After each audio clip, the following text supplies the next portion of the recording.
Whether you believe Little Nightmares 2 is a prequel or a sequel, overlooking this hot topic, something that we can all question is, where are the guests? What's their origin and what's their purpose? We can simplify the answer by thinking they are in a different place than the Pale City, a place that hasn't been mentioned at all in the entirety of the lore. But that's just lazy. There are definitely some hints that we can use and connect the dots. In this video, I will attempt to analyze some of the evidence and information present and theorize where and who the guests are. Hi folks, I'm R, your narrator, and here's a video about who the guests and the viewers are. Before we get into the video, make sure to hit the subscribe button and the notification bell, and beware, as there will be spoilers ahead.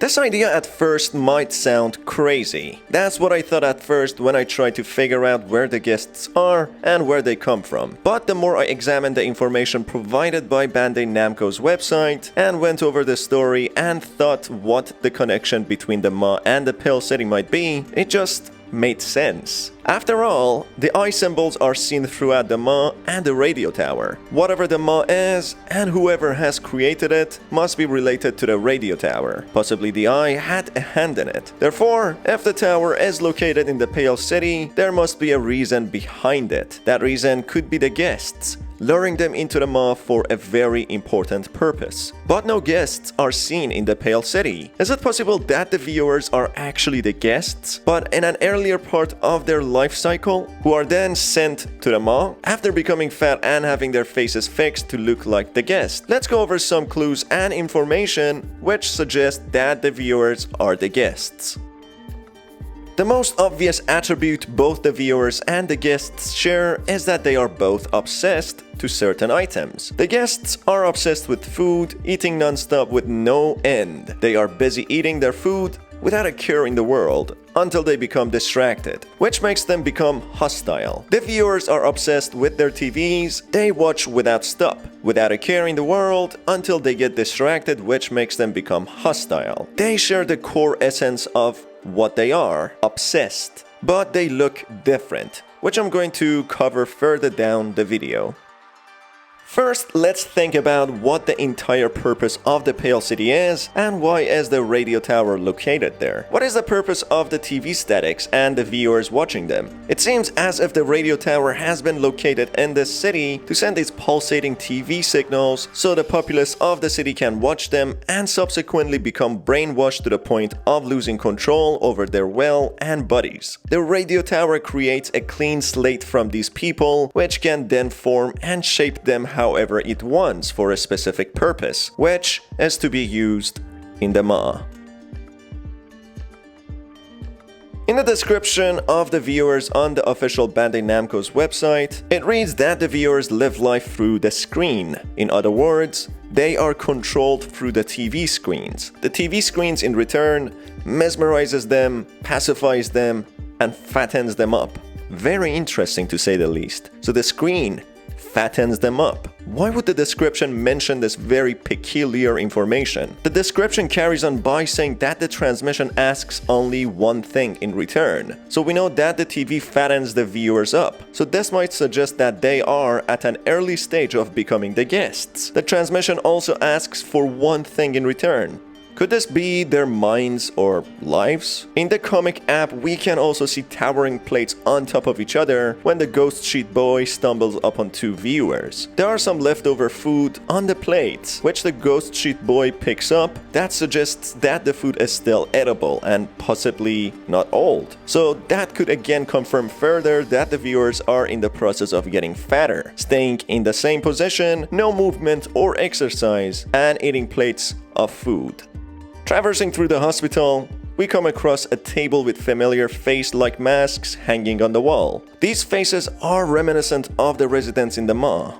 including the chefs, the guests, and the janitor. This hints out that the doctor has something to do with making faces for the residents in the Ma. As we know, the viewers have deformed faces collapsing on themselves. The guests, on the other hand, have chubby deformed faces which resemble a normal face in terms of having a nose, mouth, and eyes. But regardless, they seem as if they're masks, especially that at certain points, the chefs pull the faces up, with their mouths looking similar to the viewers. This further reinforces the idea that the viewers are fattened up in the Pale City under the control of the tower, through the screen transmissions, while the doctor makes faces for them to send them to the Ma to become the guests. The description of the guests in the Bandai Namco's website clearly states that the guests are nothing but food. They are an essential part of the Ma's life cycle. They are herded into large halls just like farm animals. They feed to grow in size and be used for food or energy. They eat without taste, without need, and without end. And they live one way or another, which implies that they will die. Therefore, the viewers are brainwashed by the TV transmissions, which causes their faces to get deformed. They sit and eat to get fat, and are then given faces by the doctor, whom are then sent to the Ma. In the Ma, they eat more and more to fully grow in size before they are killed. The ending of the Secrets of the Ma DLC also clearly shows a pile of guests who are lying on top of each other, presumably dead or close to death. This further is confirmed by the shoes room, where large numbers of shoes and suitcases are thrown in. These shoes and suitcases belong to no other than the guests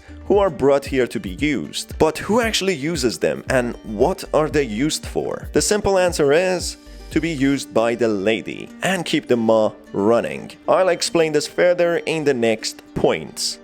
The lady is an entity with special powers that keeps the Ma running. But how does she get her energy and maintain herself? Just like sex, her powers are consumption and absorbing life forces. In my previous video, I theorized that sex is the lady, which caused a lot of debate to say the least, with many of you suggesting that the devs have confirmed that the lady is not related to sex. But in fact, the devs never said that sex and lady are not related. They said that they are not mother and daughter, and that these characters have been thrown together by forces beyond their control, which I will discuss in a bit. Now that we have that out of the way, in Bandai Namco's website, one of the game descriptions reads that sex is fading away from this world and her only hope is to guide Mono to the signal tower. Okay, from this point onwards, Little Nightmares 2 being a sequel makes sense. But again, there are debates. Just as a disclaimer, I'm not saying that Little Nightmares 2 is 100% a sequel. It could just as well be a prequel. But the information I'm about to talk about and use to make a theory suggests that it is a sequel. So regardless to what your opinion is to whether it is a prequel or a sequel, take it as a theory for entertainment purposes. The information entails that Six is fading away. This points out that Six is losing her powers. Considering that Six got to the Pale City after the events of the Ma, she killed the lady, the only person capable of running the Ma. She escapes from the Ma in hopes of finding a better place to hide or even live. But soon she realizes her hunger doesn't let her live a normal life and that her powers are vanishing upon her arrival in the Pale City. Relying on her shadow and instincts, she soon learns that Mono is the key ingredient for the Ma's life cycle. The Ma needs guests for the lady to absorb. These guests are provided from the Pale City, which the Thin Man runs and is bound to. But now,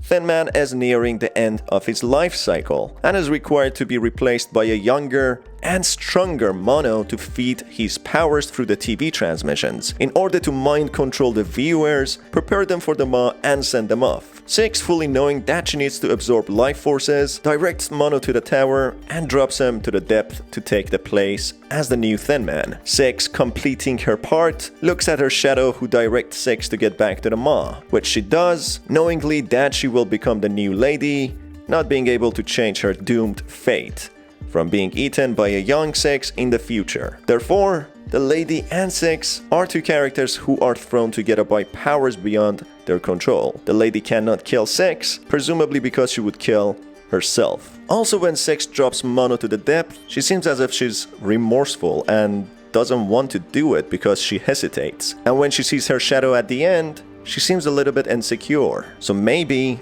just maybe, Six actually cared about Mono, but was left with no choice but to drop him and keep the cycle and loop running. On that note, this brings us to the end of the video. What are your thoughts about this theory? Regardless of your opinion, whether agreeing or disagreeing, leave your comments down below. I enjoy going over them. For more videos, keep tuned right here by hitting the subscribe button and the notification bell. Thanks for watching the video, folks. I've been your host R. Until the next time, have a fantastic day.